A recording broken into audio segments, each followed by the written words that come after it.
Thank you for staying with us. It's been such a long ride and it's not even over yet as we're looking at certain remarks the president is making concerning the judiciary's role in upholding democracy. Now, many of us already saw the footage. You've seen President Tinubu emphasizing the crucial role of the Nigerian judiciary as the bedrock of the country's democracy.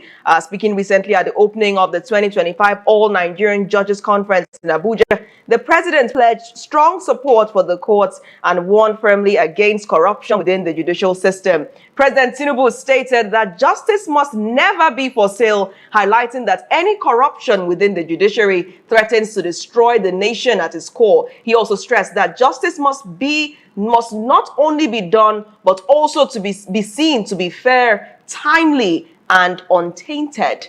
Of course, this was a strong remark made by Mr. President while he was away, of course, addressing members of the Nigerian judiciary at that, of course, All Judges Conference in Abuja. Joining us now to react to this is a member of the family of legal practitioners, Barrister Chiagozie Nwabuko. Barrister Nwabuko, so good to have you. You have been addressed by the president. You have been asked to uphold democracy. You have been asked not to put justice on sale. What's your first response? Well, my first response is that they should start from themselves, the politicians, because they are the major culprit in this. That the people who have money to buy justice, not the poor granite seller on the streets. They don't have money to buy justice. As the politicians, that's why we're having discordant judgments. Courtesy of politicians. We have one judgment saying don't do convention. Another judgment is saying go ahead and do convention. These are things that we are hearing from the judiciary, and it is courtesy of the executive arm of government. So the physicians should first of all heal himself. So I think that the politicians should first of all stop buying justice. Because if they are buying, if they are paying, the judges will accept. So if they stop offering money, the judges will stop collecting money. It's as simple as that.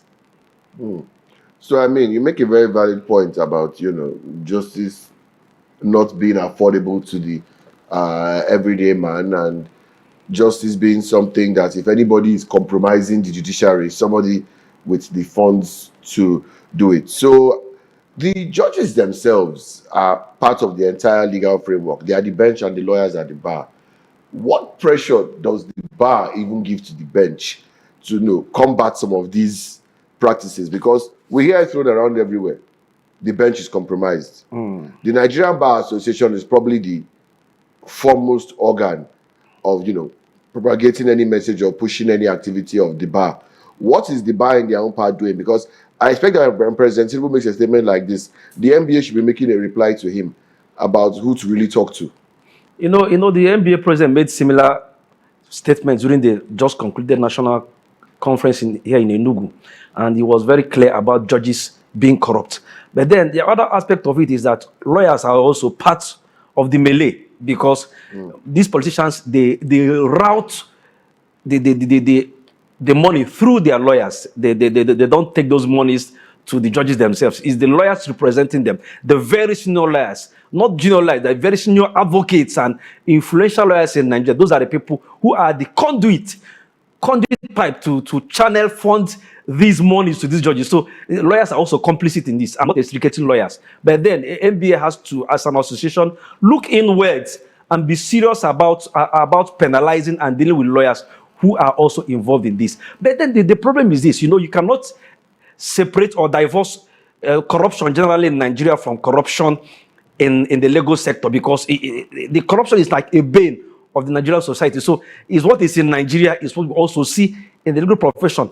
The lawyers that should be talking about this corruption also want to benefit from the corruption, because if actually you are the conduit pipe, you have your commission, and then the judge gets his own. So it's a very pitiable situation where the judges, the lawyers, the politicians are collaborating to sell justice and to buy justice. So NBA and lawyers in the NBA are also complicit in this. But then NBA must go the extra mile, not just to mount it, but then to go the extra mile to penalize lawyers who are involved in this show of shame. What makes it crazy is the average Nigerian has to watch what I would say is one of the most ridiculous technicalities used to dismiss full-blown cases. We've seen violations of the Constitution. The Constitution has been sacrificed over and over again on the altar of technicalities. I think the best example was the former Senate President's rerun for the Senate without ever participating in the primary. Yes. Where they said it was writ of summons and not writ of notice or something. Some crazy technicality was used to give a decision to someone who did not participate in a primary over someone who participated and won a primary and an election.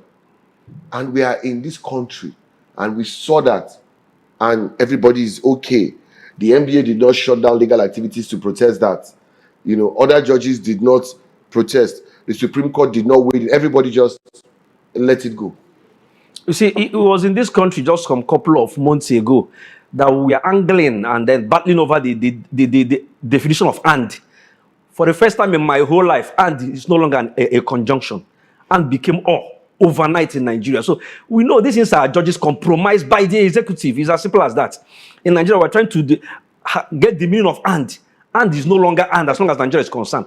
So these are the areas of the president that was talking about, you know, not buying judiciary. It was at his behest that we started getting things like this. So and now means all in Nigeria. And that's corruption.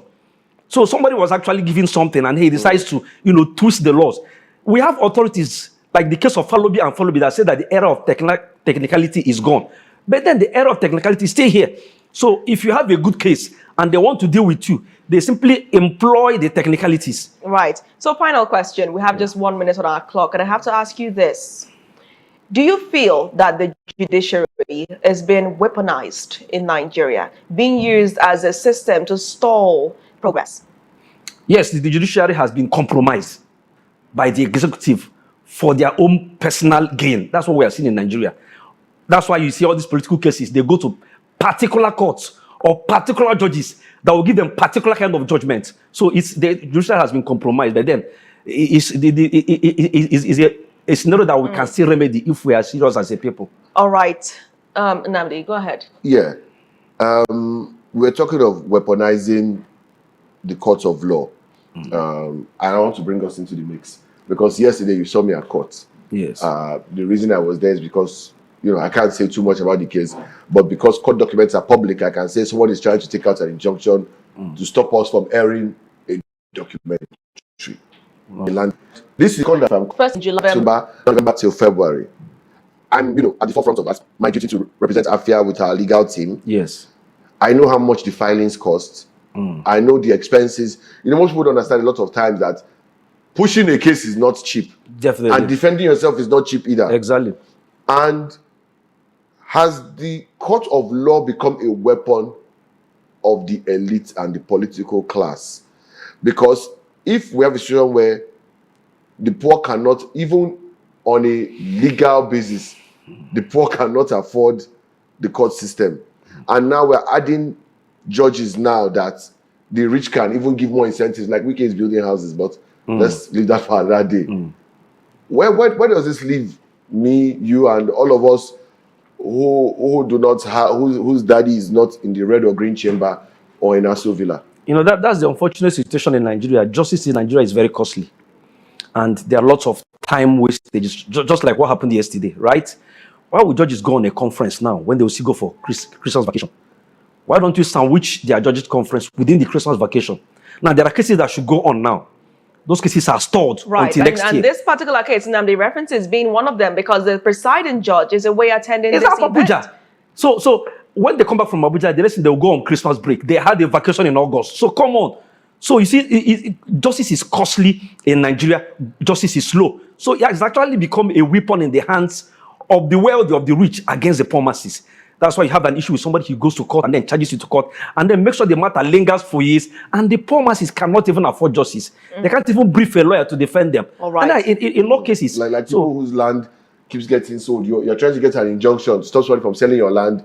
And the land is resold, and the costs are stolen. And the guy just keeps getting... I have to draw the finish line at this point. I have to draw the finish line. But we're going to continue this conversation and looking at the solution angle. What is the solution for Nigeria's judiciary? We're going to have that conversation on subsequent editions of the show. Thank you so much, Barrister Nwabuko, for joining the show.